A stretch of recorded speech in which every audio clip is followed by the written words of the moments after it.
Assalamu alaikum, welcome to Star Center. Pakistan Studies 9th class, chapter number 2, The Making of Pakistan. Page number 17. The Simon Commission was sent to India by the British government with the purpose to prepare a constitutional formula acceptable for both the Hindus and the Muslims. ایک Simon commission یعنی کہ ایک جماعت بھیجی گئی British government کی طرف سے ایک پیشکش کے ساتھ کہ وہ تیار کریں ایک کانسٹیٹیوشنل فارمولا جو کہ ایکسیپٹیبل ہو دونوں ہندوؤں اور مسلمانوں کے لیے. The Congress and the Muslim League rejected the commission proposals. Congress اور مسلم لیگ دونوں نے اس کمیشن کے پیشکش جو انہوں نے پیشکش دی تھی ریجیکٹ کر دیا انہوں نے، یعنی کہ مسترد کر دیا. The Quaid Azam addressed a proposal to the British prime minister Ramsay MacDonald to call the Indian leaders to London for a round table conference. Quaid Azam نے ایک پیشکش دی British prime minister Ramsay MacDonald کو کہ وہ تمام انڈیا کے لیڈرز کو لندن کال کریں راؤنڈ ٹیبل یعنی کہ گول میز کانفرنس کے لیے. ٹھیک ہے.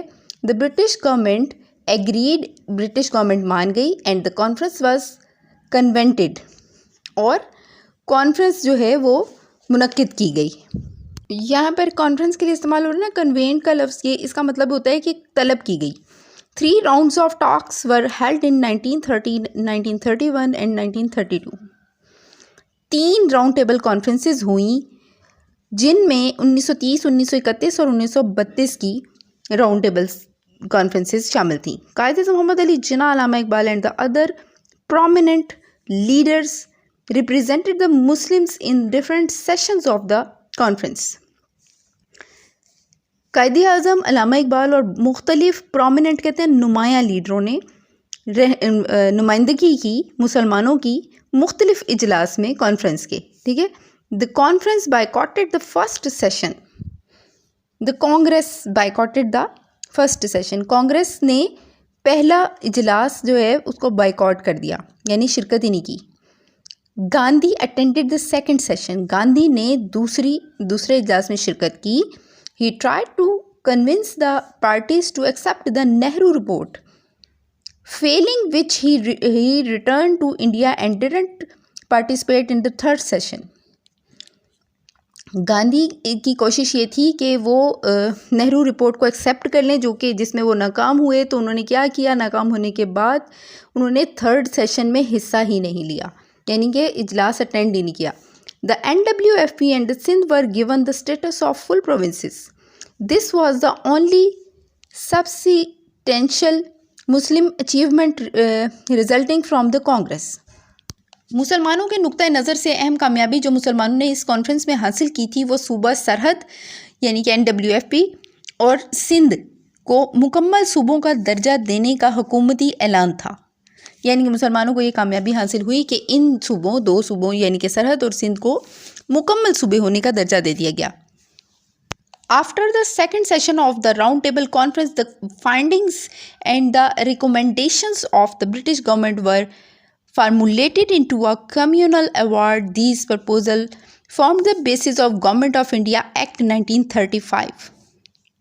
گول میز کانفرنس کے دوسرے اجلاس کے بعد برطانوی حکومت نے قانون ساز اسمبلیوں میں نشستوں کی تقسیم کے بارے میں اپنی تجاویز کو ایک دستاویز کی شکل دی جسے کمیونل ایوارڈ کا نام دیا گیا. کم و بیش یہی تجاویز 1935 کے گورنمنٹ آف انڈیا ایکٹ کی بنیاد بنی. The Government of India Act didn't satisfy Congress demands in the session of the Central Legislative. It was bitterly criticized. The Assembly, however, on Qaid Azam's proposal, resolved to adopt the provisional part of the act. Government of India act 1935 Congress کی خواہشات کے مطابق نہیں تھا. مرکزی assembly کے اجلاس میں اس ایکٹ پر سخت تنقید کی گئی. تاہم قائد اعظم کی تحریک پر ایک قرارداد کثرت رائے سے منظور کی گئی جس کے تحت اس ایکٹ کے وفاقی حصے کو مسترد اور صوبائی حصے کو قبول کر لیا گیا. اس ایکٹ کے تحت فروری 1937 میں انتخابات منعقد ہوئے تھے. Elections of the provisional assemblies under the Government of India Act 1935 were held in February 1937. یعنی کہ 1937 میں پھر الیکشنز جو کروائے گئے تھے. The election results were not very encouraging for the Muslim League. اس الیکشن کے جو نتائج تھے وہ مسلمانوں کے لیے کوئی حوصلہ افزا نہیں تھے.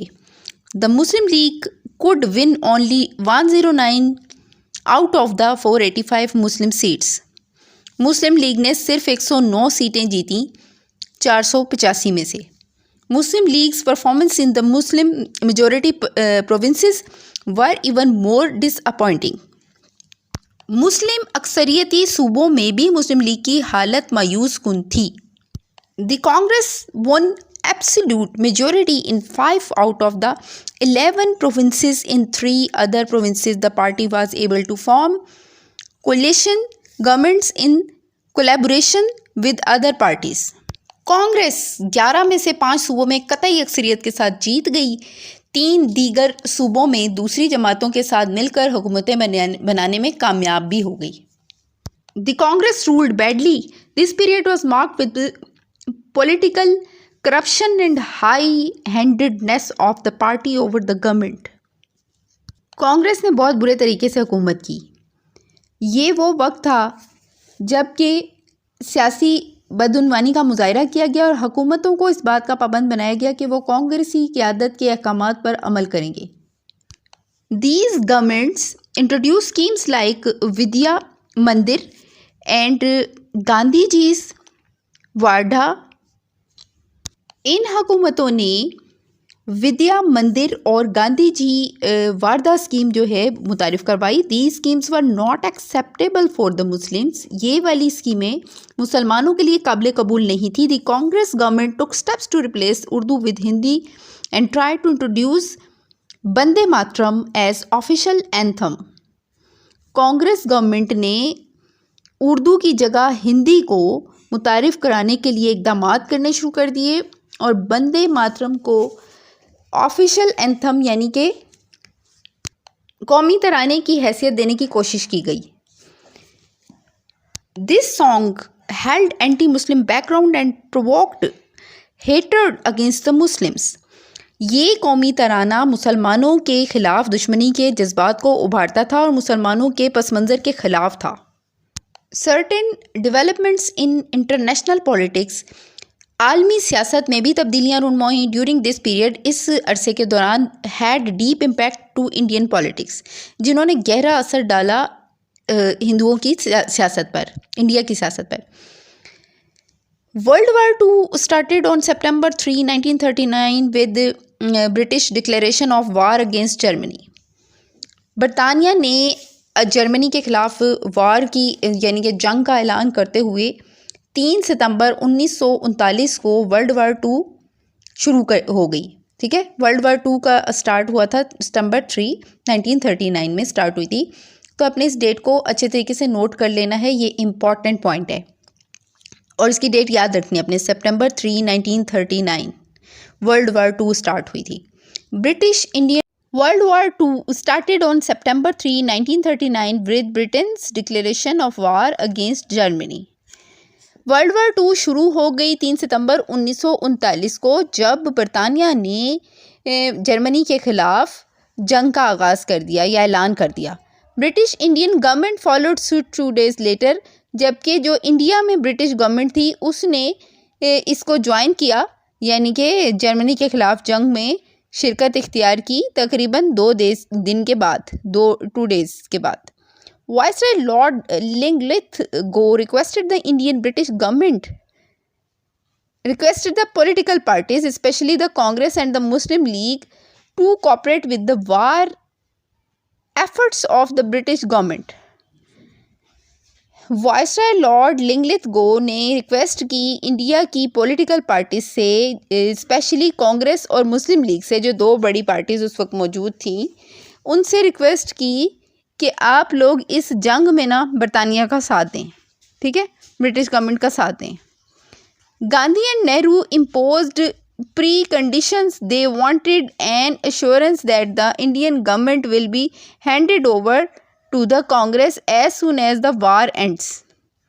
گاندھی اور نہرو نے پہلے سے یہ شرط لگا دی کہ وہ یہ چاہتے ہیں کہ انہیں یہ ایشورنس دی جائے، یعنی کہ پوری گارنٹی دی جائے، یقین دلایا جائے کہ برٹش گورنمنٹ جو ہے نا وہ انڈیا کی یعنی کہ انڈین جو حکومت ہے نا وہ ساری کی ساری ان کے ہاتھ میں دے دی جائے گی کانگریس کے، جلد سے جلد جو ہی بار ختم ہوگی۔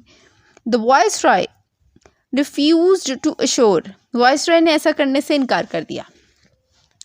The Quaid-e-Azam said the Muslim League was ready to cooperate if the government assures، قائد اعظم نے کہا کہ مسلم لیگ ہے تیار یہ کام کوآپریٹ کرنے کے لیے، ساتھ دینے کے لیے برٹش گورنمنٹ کا، اگر یہ ایشور کریں کہ India will be given. Next page پہ میں آ گئی ہوں، پیج نمبر 18 ہے، independence at the end of war, کہ انڈیا کو آزادی دے دی جائے گی، یعنی کہ فیصلہ کر دیا جائے گا وار کے بعد۔ اینڈ قائد اعظم نے درخواست پیش کی کہ اگر برطانوی حکومت جنگ کے خاتمے پر ہندوستان کو آزادی دینے، نیا آئین بنانے اور مسلم لیگ کے مطالبات کو ماننے کا وعدہ کرے تو وہ برطانیہ کی جنگی کوششوں کی حمایت کرنے کے لیے تیار ہیں۔ آن وائسرائز ایشورنس، وائسرائے کے یقین دلانے پر the Muslim League pledge to support the British war efforts, Congress government resigned in protest. Protest سے مراد یہ ہوتا ہے احتجاج کے طور پہ، کانگریس کی حکومت نے ریزائن کر دیا، ٹھیک ہے، یعنی کہ استعفیٰ دے دیا۔ The All India Muslim League mark the occasion of the Congress resignation by observing a deliverance day on December 22, 1939, the Muslim expressed relief at the termination of the oppressive Congress rule۔ ٹھیک ہے، oppressive کیا ہوتا ہے؟ دباؤ بہت زیادہ جس میں ہو، جس میں بہت زیادہ تکلیف دے، جو ان کی حکومت تھی کانگریس کی، جس میں وہ تنگ کرتے تھے مسلمانوں کو، تو اس سے آزادی کے بعد قائد اعظم کے یقین دلانے پر مسلمانوں نے 22 دسمبر 1939 کو آزادی یوم آزادی منایا، یعنی کہ the Lahore resolution 1940، Lahore resolution 1940 آ گئی اب ہمارے پاس، ٹھیک ہے۔ The Muslim League met for its 27th annual session in Lahore from 22 to 24 March 1940۔ Muslim League کا 27واں سالانہ اجلاس 22 سے 24 مارچ 1940 تک لاہور میں منعقد ہوا۔ A resolution was introduced by the Bengal Premier A.K. Fazlul Haq on 23rd March and was unanimously and enthusiastically approved by the general body of the participants on March 24th. The participants represented the entire Muslim community of India. The most important part of the resolution read: اس اجلاس میں بنگال کے وزیر اعلیٰ اے کے فضل الحق نے 23 مارچ کو ایک قرارداد پیش کی۔ 24 مارچ کے اجلاس میں حاضرین نے اس کو اتفاق رائے سے انتہائی پرجوش انداز میں منظور کر لیا۔ اس اجلاس کے شرکا یعنی کہ جتنے بھی لوگ شریک تھے پورے ہندوستان کی نمائندگی کرتے تھے، ٹھیک ہے۔ اس قرارداد کو پہلے قرارداد لاہور اور پھر قرارداد پاکستان کہا گیا۔ قرارداد کے اہم ترین حصے جو وہاں پہ پڑھے گئے وہ یہ تھے: Geographically contiguous units be demarcated into regions in which the Muslims are numerically a majority, as in the northwestern and eastern zones of India, should be grouped to constitute independent states in which the constituent units shall be autonomous and sovereign۔ شمال مغربی اور شمال مشرقی ہندوستان میں جغرافیائی لحاظ سے متصل علاقوں کی مسلم اکثریتی خطوں کی شکل میں حد بندی کر دی جائے۔ اس بات سے مراد یہ ہے کہ جن علاقوں میں مسلمان زیادہ تعداد میں موجود ہیں انہیں ملا کر مسلمانوں کے لیے شمال مغربی اور شمال مشرقی ہندوستان کی سائڈ پہ، کیونکہ یہ زیادہ تھے مسلمان آباد، تو ان کو ایک الگ وطن بنا دیا جائے۔ پھر ان خطوں کو آپس میں ملا کر انہیں ریاستوں کا درجہ دے دیا جائے جن میں شامل ہونے والی اکائیاں خود مختار ہوں، یعنی جو پھر علاقے ان میں شامل ہوں وہ خود مختار ہوں، الگ حکومت ہو یعنی۔ The resolution was originally called Lahore Resolution, but later it came to be known as the Pakistan Resolution. This name was given by the hostile Hindu press and readily picked up by the Quaid Azam. قرارداد لاہور کو قرارداد پاکستان کا نام ہندو press نے تنزیہ طور پر دیا تھا، جو بہت جلد زبان زد عام ہو گیا، یعنی کہ عوام کے لیے یہ اچھی چیز ثابت ہو گئی، خاص طور پر مسلمانوں کے لیے. ٹھیک ہے، اور قائد اعظم کو نے اس کو پک کیا، انہیں یہ پسند آیا. آنے والے 7 سالوں میں پھر یہی قرارداد مسلمانان ہند کا قومی اور سیاسی نصب العین قرار پائی. In April 1940, All India Muslim League Madras session adopted the Lahore Resolution verbatim. اس سے مراد لکھی بھی آگے without any amendment in the text، کسی بھی قسم کی تبدیلی کیے بغیر ٹیکسٹ کے اندر. As Muslim League's official mission statement, it was made a part of the All India Muslim League manifesto.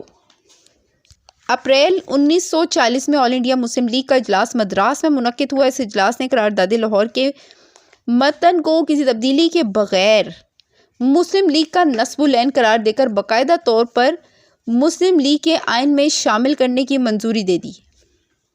Some people objected that the Lahore resolution was based on the demand of the states, not a single state, and it was absolutely silent on the question of uniting the northwestern Muslim majority areas of the India with northeastern Muslim majority areas into one state. بعض لوگوں کے ذہن میں یہ ابہام تھا کہ قرارداد لاہور میں ایک آزاد ریاست کے بجائے ریاستوں کا لفظ استعمال کیا گیا تھا، اور شمال مشرق میں واقع مسلم بنگال اور شمال مغربی مسلم اکثریتی علاقوں کو ملا کر ایک مسلم ریاست بنانے کا کوئی تصور موجود نہیں تھا. These areas were later called West Pakistan and East Pakistan representatively. The confusion was resolved in the Muslim Legislators' Convention held in Delhi on April 9, 1946. اس ابہام کو 9 اپریل 1946 کو دہلی میں ہونے والے مسلم نمائندوں کے کنونشن لیجسلیٹرز کنونشن میں دور کیا گیا. اور یہ کب ہوا تھا؟ 9 اپریل 1946 کو. پھر اسی لاہور ریزولوشن کا، جو کہ پیج نمبر 18 پہ ہے میرے پاس پاکستان اسٹڈیز کا، 1940 کی قرارداد کے بارے میں ہم پڑھ رہے ہیں، اور اس کا بالکل لاسٹ پیراگراف ہے. Involvement in the World War II impelled the British to make an all-out effort for the solution of the Indian problem. حکومت برطانیہ انوالومنٹ سے مراد یہ ہے کہ پھنسی ہوئی تھی یا الجھی ہوئی تھی ورلڈ وار II میں اس وقت.